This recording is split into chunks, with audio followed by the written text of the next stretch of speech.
बेटा यहाँ पे मैं कुछ ऐसी बात बताने वाली हूँ जो आपके लिए एक गेम चेंजर हो सकती है। यही गलती आपने 11वीं में भी की, यही गलती आपने 12वीं में भी की और यही गलती अब आप ड्रॉप ईयर में भी कर रहे हैं। बेटा अगर इन्हीं चीजों में पड़े रहे ना तो मैं बता रही हूँ आपके पास इतना सोर्स पड़ा होगा लेकिन आप किसी भी चीज से नहीं पढ़ पाएंगे। 13,500 सवाल बेटा, पता है कितने सवाल होते हैं ये? इसमें तो पूरी किताब तुम्हारी खत्म हो जाती है। सिलेक्शन दिलाने में सबसे बड़ा रोल अगर किसी का है तो वो आपके जुनून का है, आपकी मेहनत का है, आपके जितने भी आपने घंटे बिताए हैं अपनी किताबों के साथ, वो हर एक घंटा तुम्हें रिजल्ट लाके देगा बेटा। 2026 की सारी पुरानी यादों को पीछे रखते हुए आगे बढ़ते हैं। और अगर आप लोगों ने अब ठान लिया है कि 27 के लिए आपको नीट की तैयारी करनी है तो बच्चे आज मैं आपके सामने रिवील करने वाली हूँ बायो का एक ऐसा मास्टर प्लान जिसको अगर आपने फॉलो किया for through out the year, और गिनती के हमारे पास सिर्फ 9 महीना बेटा जी अब मोटा मोटा रह गया है। अगर आपको ये रियलाइजेशन है कि आपके पास 12 महीने नहीं बल्कि 9 महीने केवल रह गया है तो आज के आज अभी की अभी पढ़ाई शुरू कर देना राइट आफ्टर दिस वीडियो। और आपको वो सारी बातें मैं बताने वाली हूँ जो आपको पता होनी चाहिए टू गेट दैट 360 ऑन 360, क्योंकि यार 360 में से 360 लाओगे तभी तो सिलेक्शन होगा। चलिए शुरुआत करते हैं बच्चे। सबसे पहले तो जैसे कि मैंने आपको बोला मोटा मोटा आपको ये पता होना चाहिए कि आपके पास अब केवल 9 महीना रह गया है, ठीक है। अब उस 9 महीने को हम कैसे डिवाइड करते हैं? हर साल हम बच्चों को ड्रॉपर्स को पढ़ाते हैं और उनको हम यही बात समझाते हैं कि आपके पास सिलेबस कंप्लीशन के लिए, यानी जो एक्चुअल आप पढ़ाई करने वाले हो, जो एक्चुअल आप सारी किताबों को दोबारा से पढ़ने वाले हो, चाहे वो कोई भी किताब हो, ठीक है। या मैं स्पेसिफिकली बायो की बात करूंगी तो बायो में बेटा आपको पूरी 2 जो एनसीईआरटीज निपटानी है अब 11वीं और 12वीं की, वो 6 महीने के अंदर अंदर निपटानी है, ठीक है। और आप शुरुआत कैसे करते हो? आप पहले 11वीं का सिलेबस उठाते हो फिर आप 12वीं की तरफ जाते हो, तो यानी आपके पास ये 6 महीना जो है तो हम कह सकते हैं कि यार आपको ना दिसंबर से जनवरी के अप्रॉक्स आपका सिलेबस जो है वो खत्म हो जाना चाहिए, जिसमें कि आपने थॉरो रीडिंग की है, आपने लाइव लेक्चर्स लगाए हैं, आपने प्रॉपरली जो है अपनी सेल्फ स्टडी भी की है और उसके पैरेलली आपने क्वेश्चन प्रैक्टिस भी की है। ये सारी चीजें इंक्लूडेड होती हैं इस 6 महीने के अंदर। तो ये पूरे जो आपके 6 महीने हैं बेटा ये सिर्फ और सिर्फ सिलेबस कंप्लीशन के लिए डेडिकेटेड होते हैं। अब आ जाते हैं आपके बचे हुए 3 महीने। तो ये 3 महीनों की अगर मैं बात करूं तो इसके अंदर बेटा सिर्फ और सिर्फ आपको रिवीजन पे ध्यान देना होता है, आपको मॉक टेस्ट लगाने होते हैं, आपको भर के क्वेश्चन प्रैक्टिस करनी होती है। आपकी पूरी मॉक टेस्ट की सीरीज चलती है जिसमें कि आपको हर दूसरे तीसरे दिन बैठ के मॉक टेस्ट देने होते हैं, तब जाके आप सिलेक्शन के क्लोज पहुंचते हो, ठीक है। और अगर आपने मेहनत से पूरा साल, पूरे ये 9 महीने में मेहनत के साथ, डेडिकेशन के साथ, दिन रात एक करके पढ़ाई कर दी तो आपका सिलेक्शन बिल्कुल होगा। अब देखो ये प्लान सबके पास जाएगा। इस वीडियो को जो जो बच्चा देख रहा होगा ये प्लानर सबके सामने रिवील हो गया है। अब क्या सब डॉक्टर बनेंगे? नहीं। तो खाली प्लान रिवील होने से, खाली बुक्स होने से, खाली एनसीईआरटी सामने होने से आपका सिलेक्शन नहीं होता है। ये बात आप क्लियरली समझ लो। सिलेक्शन दिलाने में सबसे बड़ा रोल अगर किसी का है तो वो आपके जुनून का है, आपकी मेहनत का है, आपके जितने भी आपने घंटे बिताए हैं अपनी किताबों के साथ, वो हर एक घंटा तुम्हें रिजल्ट लाके देगा बेटा। अब आते हैं आगे एंड बात करते हैं यहाँ पे कि आपका एग्जैक्टली आपको क्या क्या पढ़ना है, कैसे पढ़ना है। और बेटा यहाँ पे मैं कुछ ऐसी बात बताने वाली हूँ जो आपके लिए एक गेम चेंजर हो सकती है। ध्यान से सारी बात सुनना। सबसे पहले फिक्स नंबर ऑफ आवर्स आपका होना चाहिए, ठीक है। एक वो फिक्स आवर्स जो केवल आपकी सेल्फ स्टडीज के लिए डेडिकेटेड है। अब देखो लाइव क्लास हर बच्चा लगाएगा, किसी ना किसी बैच में एनरोल भी होगा, कहीं ना कहीं किसी टीचर के साथ पढ़ाई कर रहा होगा और कुछ नहीं तो यूट्यूब पे पढ़ाई कर रहा होगा। तो जो भी आपका सोर्स है, चाहे आप ऑफलाइन में पढ़ रहे हैं, ऑनलाइन में, कहीं पर भी पढ़ रहे हैं, उस पढ़ाई को अगर आपने ये मान के चला है कि वो आपकी पढ़ाई है तो आप बिल्कुल गलत है। यही गलती आपने 11वीं में भी की, यही गलती आपने 12वीं में भी की और यही गलती अब आप ड्रॉप ईयर में भी कर रहे हैं। अगर आप उसको पढ़ाई मानते हैं तो आपसे बड़ी गलती कोई इस समय कर ही नहीं रहा है। ये सबसे बिगेस्ट मिस्टेक है। पढ़ाई वो है जो इन सब के अलावा आपने अलग से 2 घंटा 3 घंटा जो जितना भी आपको मिल रहा है, आपने जो सेल्फ स्टडी में लगाया है, उसको एक्चुअली पढ़ाई कंसिडर किया जाता है। सो मेक श्योर आप अपना हर वीकेंड, आपका कोई भी सैटरडे, कोई भी संडे, जब आपकी क्लास नहीं है, दिन का वो घंटा, वो समय जब आपकी कोई क्लासेस नहीं हो रही है, आप कहीं जा नहीं रहे, आप किसी टीचर के साथ नहीं पढ़ रहे, जो वो आपका समय है अलग से उस समय को निकालिए और उसको अपनी अलग से तैयारी में जब आप यूज करते हैं ना बेटा, उससे रिजल्ट निकलता है। क्लास में जाके रिजल्ट नहीं निकलता।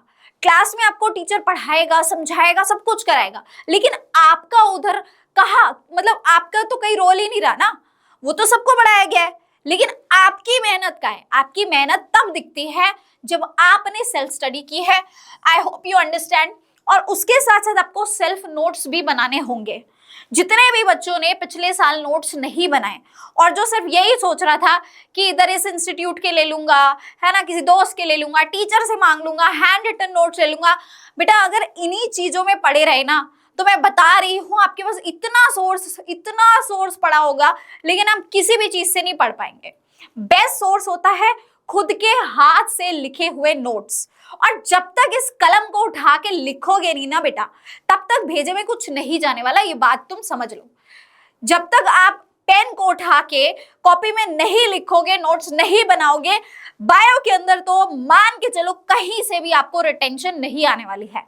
रिटेंशन बढ़ाने का बेस्ट तरीका होता है अपने हाथ से खुद से नोट्स बनाओ, और वो नोट्स एग्जैक्ट एनसीईआरटी से छपे हुए नहीं होने चाहिए। लंबी लंबी स्टेटमेंट नहीं लिखनी है उसके अंदर, उसमें आपको शॉर्ट और क्रिस्प नोट्स बनाने हैं कि जब आखिर के समय जब आप उसको पढ़ने जाओगे, आपको वहां सारी इंफॉर्मेशन भी मिले और बहुत कम समय के अंदर आपके पूरे पूरे चैप्टर्स, पूरे पूरे टॉपिक्स कंप्लीट हो जाएं। अगर आपको नोट्स बनाने के ऊपर सेपरेट वीडियो चाहिए तो मुझे वो भी कमेंट करके बता दो। I will give a separate video कि किस तरह से तुम्हें अपने नीट के बायो के नोट्स बनाने चाहिए। अब आते हैं एनसीईआरटी की रीडिंग पे। तो एनसीईआरटी की रीडिंग सबने की है मैम, वर्ड बाय वर्ड ही की है, दोबारा क्यों बोल रहे हो? बेटा वर्ड बाय वर्ड की होती तो 360 में से 360 आता, क्योंकि पूरा पेपर एनसीईआरटी से आया था, चाहे वो 3 मई का पेपर हो या वो 21 जून का पेपर हो। तो प्लीज ये तो आप मुझे मत बोलिए कि हाँ हम तो वर्ड बाय वर्ड पढ़ के गए थे। दोबारा से पढ़ो, कोई बात नहीं, पढ़ा भी था अच्छी बात है, दोबारा पढ़ लो, पढ़ना तो पड़ेगा। तो तुम्हें हर चीज रीड करनी है, वर्ड बाय वर्ड दोबारा से सारी चीजें पढ़नी है, और एक और बार पढ़ने का मतलब होता है और ज्यादा अच्छे से तैयारी। सो बिल्कुल इन चीजों में लेजीनेस अब नहीं दिखानी है बेटा, तुम्हें पूरा पूरा सिलेबस दोबारा पढ़ना पड़ रहा है। I know it's very monotonous, dropper की जिंदगी आसान नहीं होती है, लेकिन बेटा यही तुम्हारा एक लौता रास्ता है तुम्हें मंजिल तक पहुंचाने के लिए। इन किताबों से अब प्यार करना शुरू कर दो कि एनसीईआरटी में जो जो बात लिखी है सब तुम्हारे दिलो दिमाग पे चिपक जानी चाहिए अच्छे से, ठीक है। अब आते हैं डायग्राम्स पे। तो बेटा डायग्राम्स हर बार तुम करके जाते हो, लेकिन इस बार अपने डायग्राम्स की स्ट्रेटेजी थोड़ी चेंज करना, ध्यान से सुनना कैसे। आप लेबलिंग्स पढ़ते हो, हमेशा पढ़ते हो, ठीक है।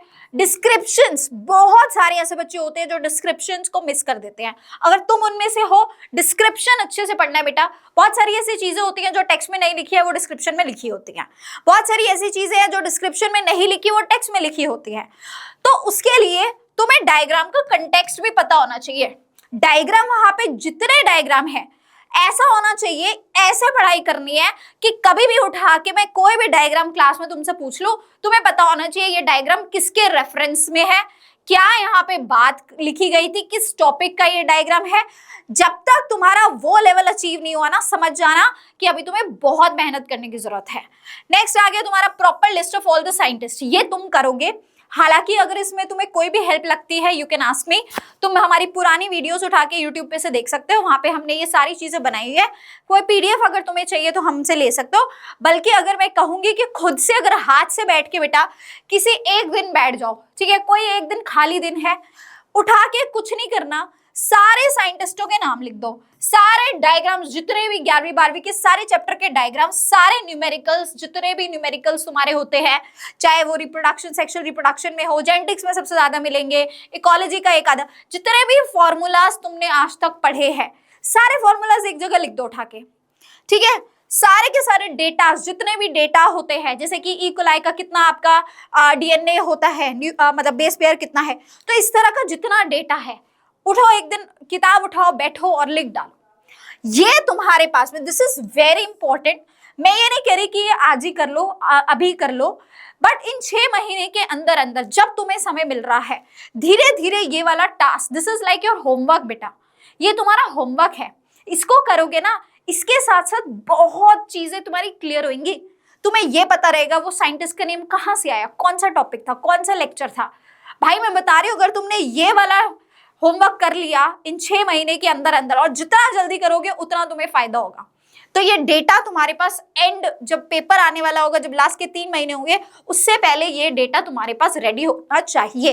खुद का हाथ का लिखा हुआ डेटा ये रेडी होना चाहिए, और ये प्रैक्टिस खुद से करोगे तो ज्यादा अच्छा होगा। बाकी हमारी हेल्प लगती है तो आप डेफिनेटली पूछ सकते हैं। तो ये तो होगी बेटा थियोरी की बात। This is how you are going to complete your theory part. ठीक है, अब आते हैं क्वेश्चन प्रैक्टिस पे। ये सबसे ज्यादा इंपॉर्टेंट होता है, क्योंकि थियोरी सब पढ़ते रहते सवाल नहीं लगाते और वहीं रह जाते हो तुम लोग। तो जब सवाल लगाने की बारी आती है ना, तब तुम थोड़ा सा ना उसमें चीजों को समझो। क्यों मैम बोलती है कि डेली 50 क्वेश्चंस एटलीस्ट कर लिया करो, और बायो के 50 क्वेश्चंस डेली बेसिस पे लगाना कोई बड़ी बात नहीं है बेटा। 50 क्वेश्चंस इजीली तुम्हारे 1 घंटा मैक्सिमम बता रही हूँ मैं, मैक्सिमम समय होता है 50 सवाल को लगाने के लिए। एक दिन बैठ जाओ, 1 घंटा बैठ जाओ और अपने जो है 50 क्वेश्चंस लगा लो। जो भी टॉपिक पढ़ के आए, जो भी चैप्टर पढ़ के आए लाइव क्लासेस के अंदर, ये तुमको करना ही करना है। इससे बच ही नहीं सकते, कोई तुम्हारे पास ऑप्शन ही नहीं है कि तुम इस चीज से बचो, इस हैबिट से बचो। और 50 क्वेश्चंस मेरे हिसाब से 1 घंटा भी नहीं लगता, आराम से आधा घंटा 40 मिनट्स 30 मिनट्स 40 मिनट्स के अंदर हो जाएगा। जितना कम समय के अंदर सॉल्व करने की कोशिश करोगे उतना ही टाइम मैनेजमेंट भी सीख पाओगे। ठीक है, एंड यस, मिस्टेक नोटबुक तुम्हें साथ साथ बनानी ही बनानी है। मिस्टेक नोटबुक ना बनाने का कोई यहाँ पे रीजन है ही नहीं। ठीक है, मिस्टेक नोटबुक ना बना के किसी का भला नहीं हुआ, तो ये बनानी है, जिससे कि तुम्हें ये पता रहे कहाँ, कौन से टॉपिक में, कौन से चैप्टर में, किस सवालों में तुम सबसे ज्यादा गलती कर रहे हो। राइट, अब आते हैं बेटा 50 क्वेश्चन। अब मैं तुम्हें थोड़ा सा डेटा समझाती हूँ। अगर तुम डेली बेसिस पे ये 50 क्वेश्चन कर लेते हो तो क्या होगा ना, 9 महीने तुम्हारे पास है, 9 मंथ्स के अंदर अंदर, 9 मंथ्स में 30 डेज अप्रोक्सीमेटली है, उसमें 50 क्वेश्चंस तुम लगा रहे हो, तो तुम्हारे पास मोटा मोटा 13,500 सवाल बनते हैं। 13,500 सवाल बेटा, पता है कितने सवाल होते हैं ये? इसमें तो पूरी किताब तुम्हारी खत्म हो जाती है। और अगर ये भी नहीं, ये 10,000 भी कर लोगे ना, इतना भी नहीं हो पा रहा है, ये 10,000 भी मान लो, कभी बीमार हो, कुछ भी XYZ रीजन हो, किसी दिन 50 नहीं लगाए 40 लगा लिए, ये अगर 10,000 सवाल भी हो जाते हैं ना तुम्हारे, तो तुमने बिल्कुल कर दिया। ये मान के चलो कि तुम्हारा हो गया भाई, सिलेक्शन पक्का है। बायो के अंदर 360 में से 360 पक्का है।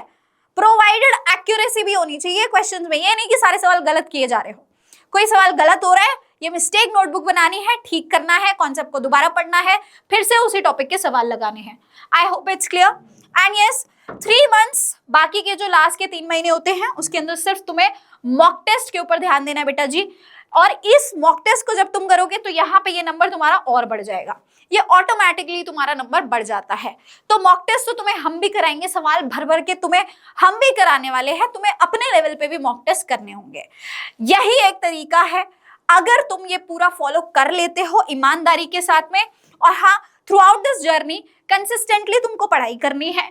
डेली तुम्हें लाइव क्लासेस लेनी है, चाहे किसी भी लाइव बैच की ले रहे हो, जो भी बैच ले रहे हो। अगर तुमने अभी तक बैच नहीं लिया है तो you can join our Vijay batch. ठीक है, we are still opening the seats for you guys, because counselling का प्रोसेस है, बहुत बच्चों का नहीं, अगर जिनका काउंसलिंग में हो पा रहा है उनके पास अभी भी ऑप्शन है, वो आए और ज्वाइन करे।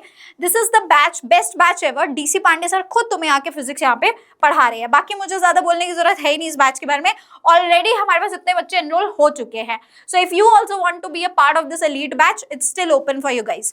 And self study daily basis पे करनी है, और क्वेश्चन प्रैक्टिस से मतलब इससे तो तुम बिल्कुल भी ना अपना जी नहीं चुरा सकते, ये तो तुम्हें करना ही करना है किसी भी कॉस्ट पे। और उसके अलावा through out the year motivated रहना बहुत जरूरी है। बहुत बार ऐसा होगा, मन दुखी होगा, ऐसा कर रहा होगा, क्यों कर रहे हैं यार, छोड़ देते हैं, ये तो बेकार है, सिस्टम ही खराब है, ये है वो है, फलाना ढिमकाना, यही सब में घुसे रहोगे तो through out the year demotivated रहोगे। अपने आप को मोटिवेट रखना ये तुम्हारा खुद का काम है, कोई दूसरा तुम्हें मोटिवेट नहीं करने आएगा। तुम्हारा सपना है, खुद को जगाओ, चाय पियो, कॉफी पियो, सर ऐसे ऐसे कर लो, बट यार तुम्हारा सपना है, तुम्हें अपना साथ देना होगा, कोई दूसरा तुम्हारा साथ नहीं देने वाला सिवाय पेरेंट्स और टीचर्स के। ये बात गांठ बांध लो, ठीक है। और हाँ, क्या चीज नहीं करनी है, कोई बैकलॉग बिल्कुल नहीं होना चाहिए इस बार भी अगर बैकलॉग में ही अटके रहोगे ना, तो मैं बता रही पूरा साल तुम्हारा ऐसे ही जाने वाला है। प्रॉमिस करो अभी के अभी कमेंट सेक्शन के अंदर कि कोई बैकलॉग इस बार नहीं होगा। स्किपिंग द टॉपिक्स, टॉपिक क्यों स्किप करना है भाई?